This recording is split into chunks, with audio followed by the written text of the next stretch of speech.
This video was made possible by Squarespace. Build your beautiful website for 10% off at squarespace.com/Wendover.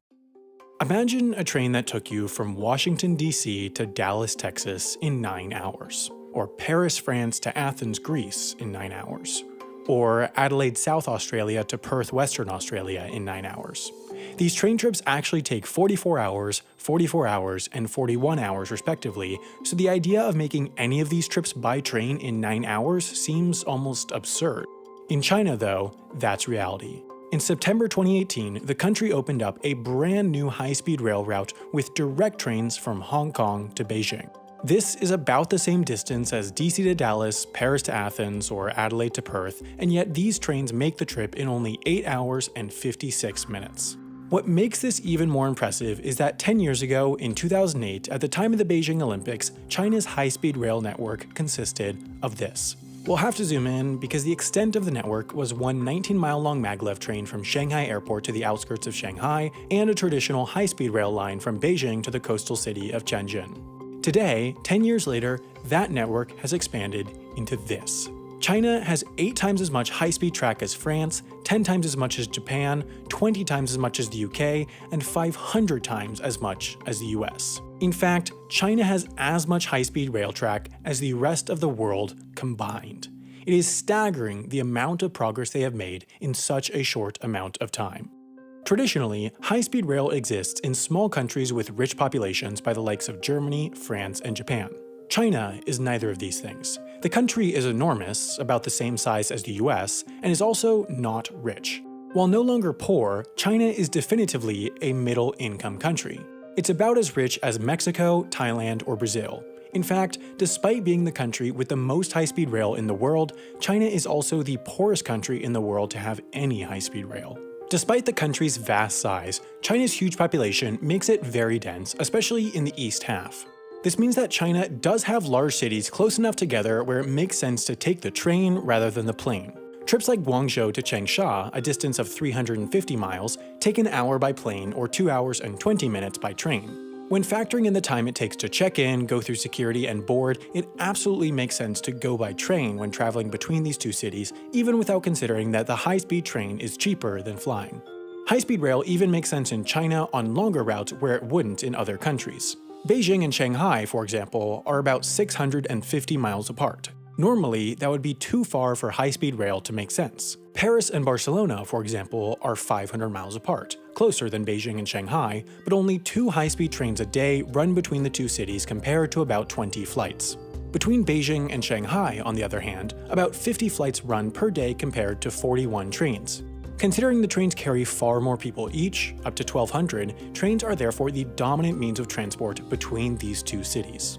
There are a few differences between these two routes. For one, while Beijing-Shanghai by train takes 4 hours and 28 minutes, Paris-Barcelona, despite being a shorter distance, takes a longer 6 hours and 25 minutes.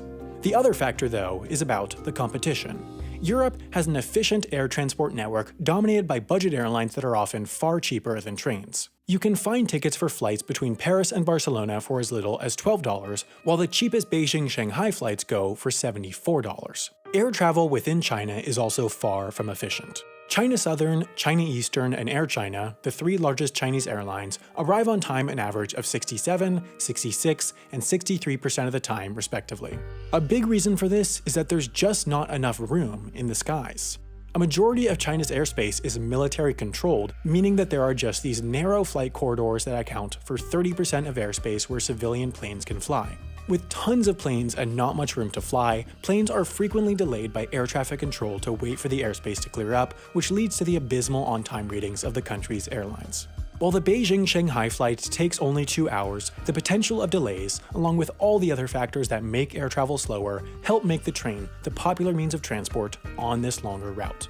Other train routes in China, though, make less sense. For example, in 2014, the new high-speed train line opened between Langzhou and Urumqi. These two cities are relatively small by China standards. They both have a population of 3.5 million, and between them are only small towns. They're also not close. About 1,000 miles separate them. This project could therefore be compared to building a high-speed train from Denver to Seattle. They're modestly sized cities a long ways apart with nothing big in between. Some people would use it, but it wouldn't make any financial sense.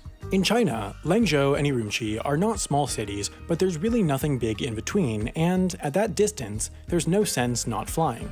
The Langzhou-Urumqi high-speed train takes 11 hours compared to the 2.5-hour flight, and the construction cost of that line was $20 billion, meaning that if every seat on every train was filled, tickets would still have to cost $400 each way just to make back the construction cost in 30 years. In reality, tickets cost about $80 and trains are far from full, meaning that this rail line is just insanely far from profitable. The ticket revenues from these trains reportedly don't even cover the cost of electricity for the line, let alone construction and other operating costs. So why would the Chinese government sink so much money into something that has no prospects of really ever making money?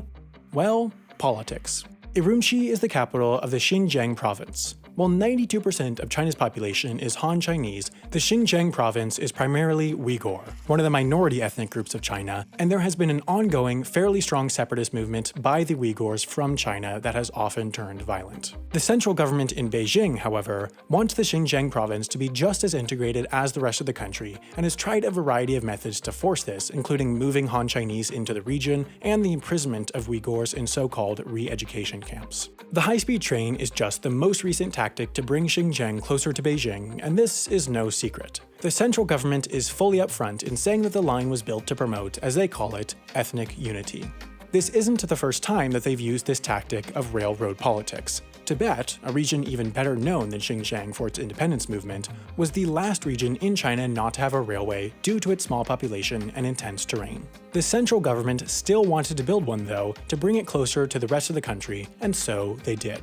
Trains now run directly from Beijing to Lhasa, Tibet in 47 hours on the highest elevation rail line in the world. These trains reach an elevation of 16,640 feet, so high that passengers have to use direct oxygen supply. Even the train to Hong Kong serves the central government's goal of further integrating Hong Kong, which is an autonomous special administrative region, into mainland China. While high-speed trains to Hong Kong certainly do make a lot more sense than trains to the Xinjiang province, many Hong Kongers have not greeted the new service kindly, as they view it as an encroachment on the autonomy guaranteed to them by Hong Kong basic law. The most controversial part has not been the fact that there's a train, but rather that the station in Hong Kong includes an area that is effectively now part of mainland China since people pass through border controls before boarding the train in Hong Kong. Just like any country, what having a high-speed, efficient rail network in China is doing is bringing the country together and making it stronger, even if it's bringing together people that want to stay apart. No matter their motives, it's clear that China is building their high-speed rail network more efficiently than any other country. To compare, this is the plan for California's high-speed rail line from San Francisco to the Los Angeles area. It's currently in very early phases of construction and is expected to open by 2029. Of course, that means that the time it will take for California's high-speed rail network to go from this to this is the same as the time it took China's high-speed rail network to go from this to this, but the main thing to look at is cost. This California network is expected to cost $77 billion and is 520 miles long, meaning that it will cost $148 million per mile to build. China, on the other hand, is building their network at a cost of only $30 million per mile. Of course, labor costs are lower in China and their network crosses more rural areas where land acquisition costs are lower, but what's more meaningful is that they've turned building high-speed rail into almost an assembly line process where they can mass-produce even the most expensive elements like viaducts and tunnels. In true Chinese fashion, with scale, they're making high speed cheaper.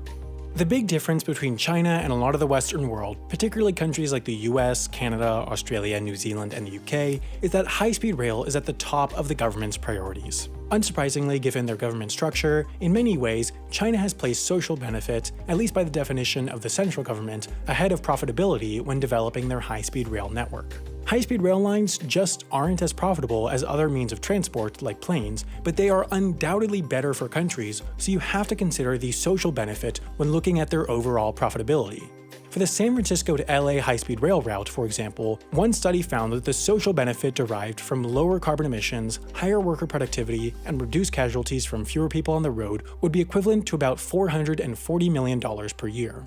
As it turns out, this is almost the exact amount that the state will have to subsidize the line for it to break even. The China Railway Corporation, a state-owned enterprise, is actually slightly profitable, although it does have huge amounts of debts and is helped by government subsidies. The benefit to the Chinese people, though, is huge. The high-speed rail allows those who can't afford to live in the most expensive cities like Beijing, Shanghai, and Guangzhou to easily commute from cheaper suburbs by high-speed rail. Thanks to the high-speed rail, there are now 75 million people who can commute to Shanghai in under an hour. It is growing what are already some of the largest cities, and when it comes to cities, size is strength. These lines connecting the East's largest cities are some of the most profitable rail lines in the world, and they're making living and working in China easier, but the question is, when we look back decades from now, whether the high-speed trains to smaller cities will have made sense. Out of a desire to keep the lines going straight between the big cities, the stops for smaller cities are often out in the countryside dozens of miles away from the city core.